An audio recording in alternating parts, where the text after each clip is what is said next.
Hello all. So what you are seeing on my back are the silo for the material storage. These silo, each of them carries the load of somewhere around 3,000 metric tons. It is for some material. I will not talk about what's inside the silo. The issue is that we are going to instrument this silo today. Now the silo number 4 is already empty, and then the load is going to be introduced to the silo. We are not conducting the load testing because the load testing will be instrumenting mostly just to learn the behavior of the structure, which is as a result of the applied load. But today we would like to know exactly about the load part. So first of all, let me introduce you about this structure a little bit, and then you get why do I need to learn about the load part of the structure and how will this information be used. So these are the steel silo, the part that you can see from the top all the way down to the concrete foundation is made of the galvanized steel. And then below the steel part, it is just the flat bottom. So that flat bottom is the reinforced concrete structure. This RC structure is situating on 60 span piles. So all of these piles going to carry the material load and the weight of the silo. The point is that when the silo is used, it is operating for just quite a bit. The cracks were found at the bottom of the silo, and most of the cracks are the flexural cracks caused by probably the flexural reinforcement yielding. And this sort of phenomena suggested that there must be something that could go wrong in the design or the construction of the silo, and we need to determine what is the root cause of the problem such that we can resolve the problem and address this problem correctly. So the load testing is not the option, but we conduct the instrumentation in order to learn about the load part. First of all, we got to understand the issue a little bit. So the silo itself is designed and manufactured from abroad, okay, and then sent to Thailand. So the design sheets for the steel silo is also provided to the owner, and then the owner gets someone to conduct the concrete foundation design. So the concrete foundation design is based upon the information provided by the steel silo designer. Now, what could be the problem? The problem is when I look through in the calculation sheets, I find that approximately 50% of the load is carried by the steel silo and 50% remaining is to be carried by the flat bottom concrete foundation. Well, I checked into the ACI a little bit in order to get some idea if this proportion makes sense or not, and I found that it doesn't make sense according to the design code. So how could this happen? The steel silo designer has been in this business for several decades. It's a very well-known brand. So we don't expect that they will do something detrimentally wrong. First of all, maybe I give you some short brief about how the load is distributed to the site and how the load is distributed to the area. The load, there will be two parts. One part, if you think of the pile of the material, it shapes like this. So it forms the compression strut, okay? Compression strut, and make the force that kicks off the circular silo. Circular silo provides the hoop stress. So the hoop stress maintains silo from breaking out. Well, this hoop stress equilibrates with the compression struts. All right. Compression strut is not going just horizontally like this. It is going in an inclined direction. That is from the friction angle of the material, and that depends on what material you store in the silo. So different material, different friction angle, and then different proportion of the force, kicking force and vertical force. So we have the compression strut like this, going down inclined direction. Here you have the force that is balanced by the hoop stress of the silo that goes into the center of the silo. And vertical force will be balanced by some that vertical element which is called the rib.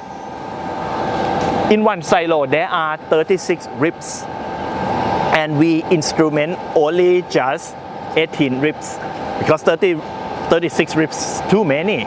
18 ribs we divide 360 degree by 18, you get every 20 degree, right? And that is pretty good already for this structure. We can get the information from all angles, all directions. So vertical force is carried by the rib, and then rib transfer the load, vertical load, all the way down to the perimeter of the concrete foundation, whereas the remaining portions of the load will be distributed on the area.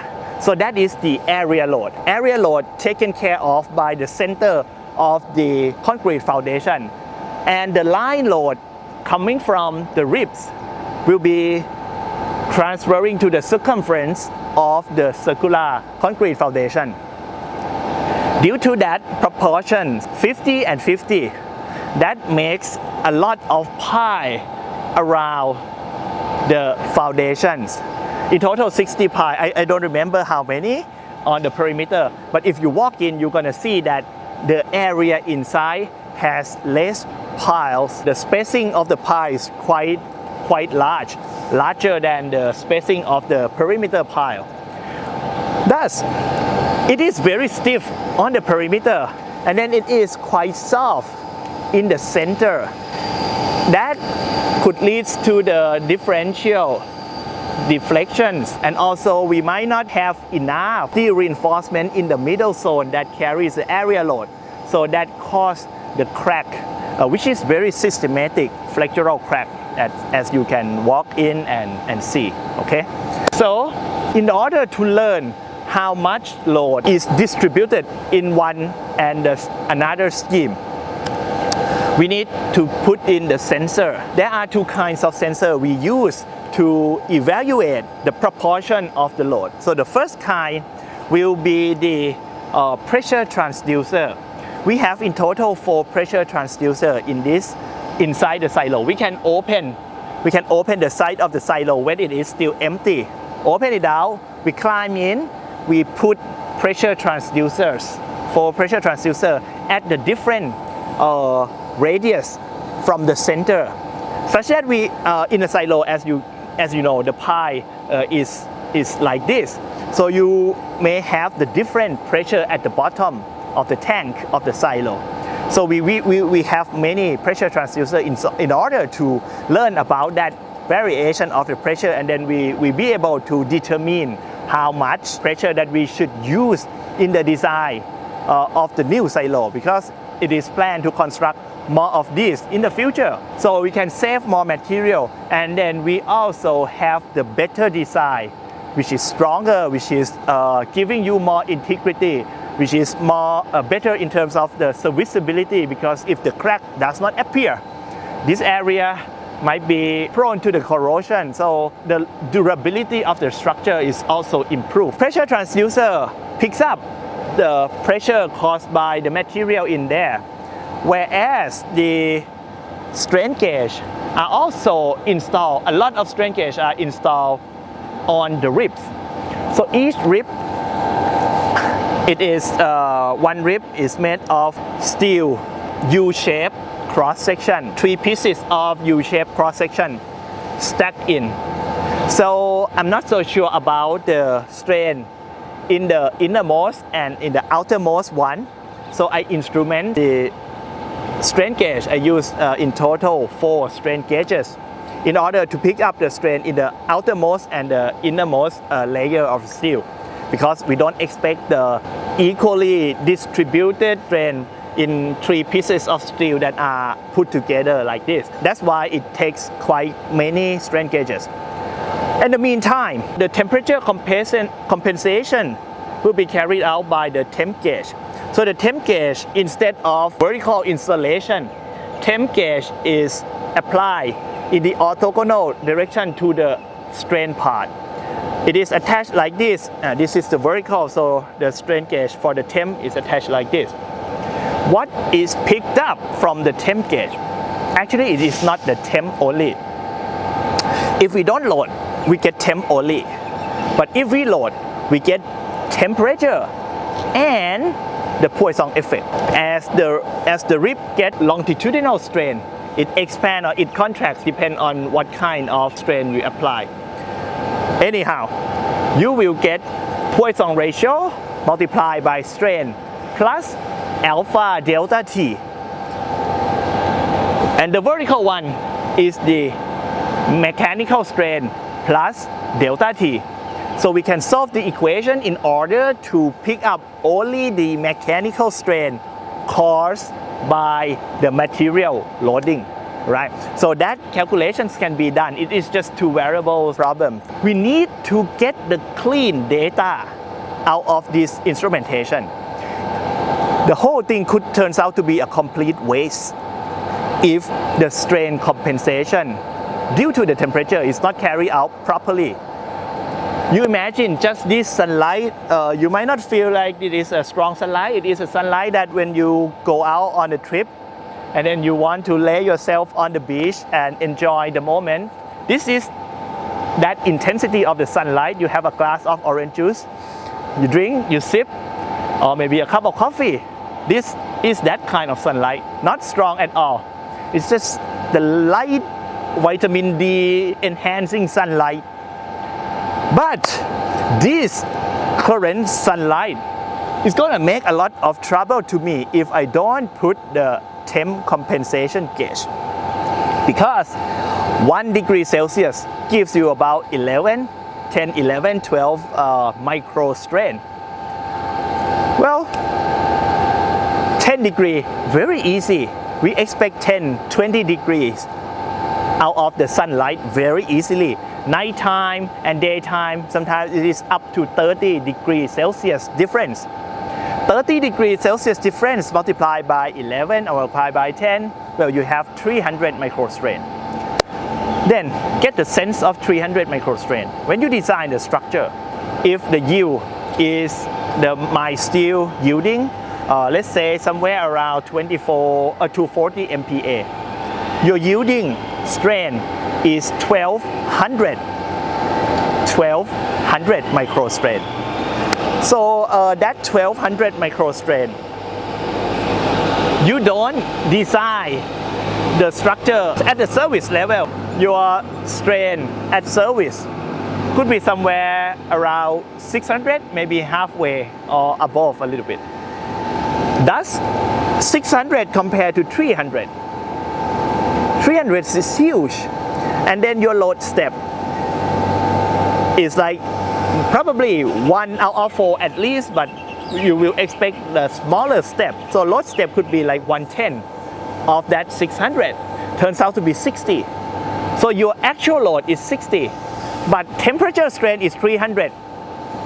At the end of the day, you cannot conclude anything because temperature is just swing your data all day long, and then you get just the piece of crap information. You don't like that. Thus, temp is very important. And I do the temperature compensation on every single rib. Why? The rightmost rib, you might expect one intensity of sunlight. The other side of the rib, you might expect the different intensity of sunlight. So the more you have temperature compensation gauge, the better that you can clean up your data more nicely. That's the important thing.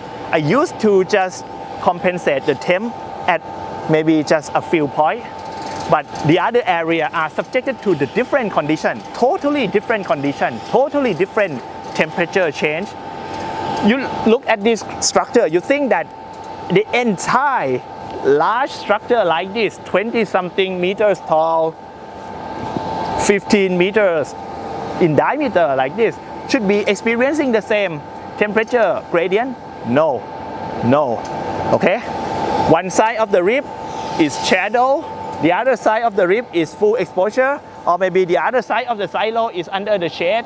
something like that happen, right? So we need really good temperature compensation. However, the resource is also the issue because one gauge you need one channel.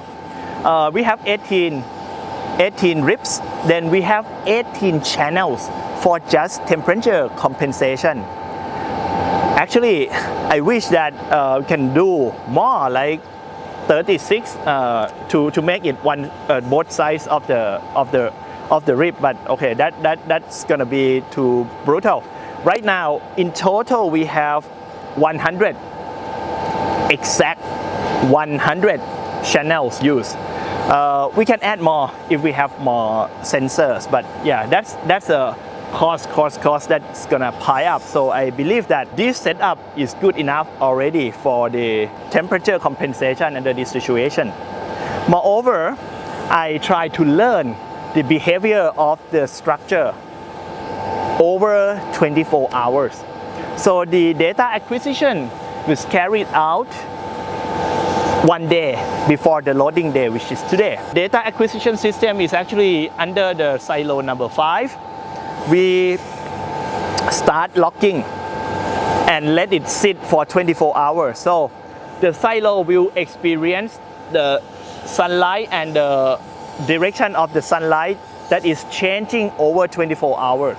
At least we have this set of data that could be used to compare with the structure when it is loaded. Okay, right now it is empty in the silos. We have just the temperature induced information in the past 24 hours, okay, before we start the acquisition.